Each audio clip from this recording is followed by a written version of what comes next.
nothing is impossible. And even though like David said, he and I are one of the two African Americans that's in the Cinema Audio Society and in the industry today that's been very successful.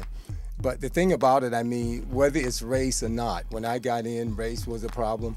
When Dave got in, race was an issue. But the thing is that you don't let that stop you. You have to have the drive and determination. You can do whatever you want to do. I mean, I can tell you, I didn't come from Oakland, California. I came from Alabama. I came from Tuscaloosa, Alabama, at 17 years old. I knew nothing about the film industry. I went into engineering first. I worked for the Department of the Navy in Long Beach. And from engineering, I got into audio, which is film mixing in Hollywood. And but you know, when you want to do something and you have a dream, you do it. And don't let anyone tell you that you can't do what you want to do. You go out and do it. And I did it. Dave did it. And you can do it too. I don't care where you come from. You know, it's like where you going and where you're going to end up. And, you know, whatever you want to do, you got to figure out, you got to say, okay, what classes do I need to take? You don't need a master's degree. You don't need a 4-year college degree. But you do have to say, okay, there's classes being offered. I mean, there's internships, whether it's in the recording studio, or whether it's in the film industry, whatever, a television industry, they do offer internships. And also there's production assistants. Like, for example, you know, film shoots on location and everything, they use production assistant. You can be which we call PA. You can be a PA in sound, you can be a PA in camera. And when you see a shooting, I mean, if you're interested, just stop by and ask people questions. What's going on? What's happening? You know, how can I get involved? And there's a lot of non-union shoots that shoot today, and that's an opportunity for young adults to get in. I mean, young or old, whatever age you are. I mean, you know, because the thing about it is that they're always short of help. And non-union films need somebody to help. You might have to work for, you might have to work for free. But you know, when I started out, I worked for free. You know, I worked on weekends. I mean, I helped my friends do audio. You get the experience. However you want to do it, that's what you have to do. But you can find a way. The opportunities are there. When I got in the industry, the opportunities wasn't the same, because when you're trying to get in the union would say, well, we don't have a job for you. You've got to get a job in the studio system first. Then the studio system say, no, you've got to be in the union.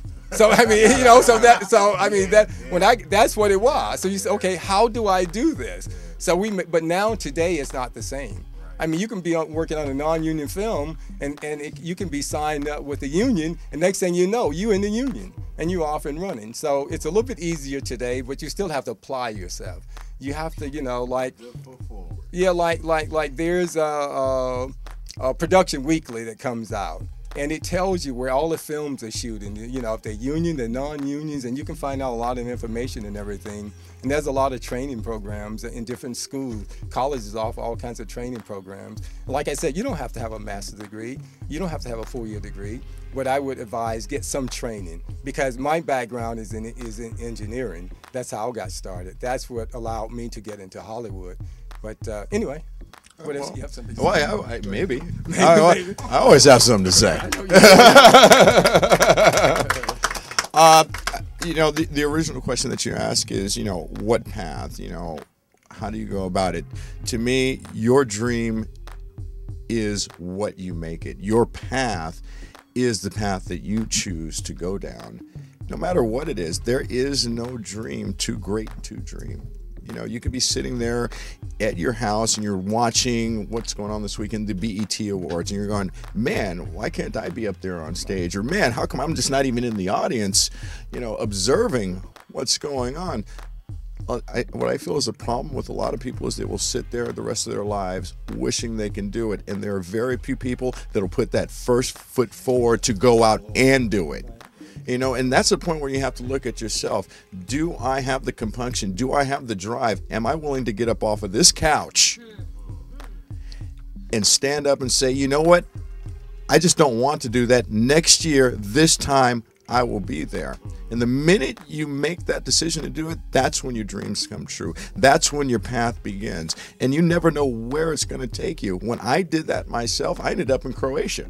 You know, like, I would have never known. I was making movies for Hallmark in Croatia. When I put that foot forward, I ended up in Slovakia. I didn't know I was going to make movies in Slovakia, you know, but here I am in LA, and, you know, I still haven't realized my dream. And that's the truth, because my dream keeps evolving.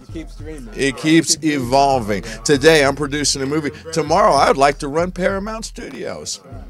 David Lindy, if you're listening.